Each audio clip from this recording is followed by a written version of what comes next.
At dahil 12 years na ang Child House, ngayon naman 100 ng regalo rin ang matutupad. Hatid ng mga taong may mabubuting puso. Kevin Carbo, gatas na Pediasure. Sunod si EJ, leukemia po siya from Catanduanes. Ang wish niya naman, remote control car.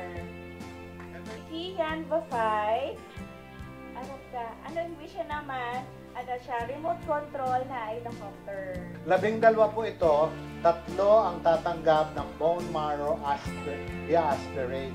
And the rest are mga laboratory na kanilang ititest. Bibigay po namin yung pera binigay nyo para makapag-laboratory na po sila starting tomorrow Monday. Thank you so much. Our sponsor, thank you. Salamat sa mga bagong ninong at ninang ng mga bata na tumupad sa mga simpleng hiling.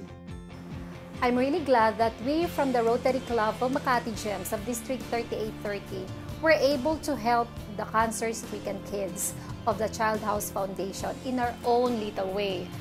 As Rotarians, one of the responsibilities that we have includes providing humanitarian service by participating in local and international service projects.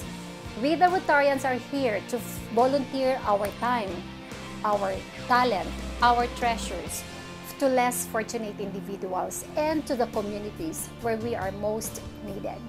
Simple at mumunti, pero napakalaking bagay na ito para sa mabigyan sila ng ngiti. At yan ang pinakamahalaga. Sa mga taong walang sawang nagbibigay ng kanilang pagmamahal, maraming salamat po sa pagsama sa mga pinakamatatapang na bata sa pagharap nila sa kanilang laban hanggang sila ay manalo at gumaling. Naway patuloy pa kayo nandyan at sinasamahan kami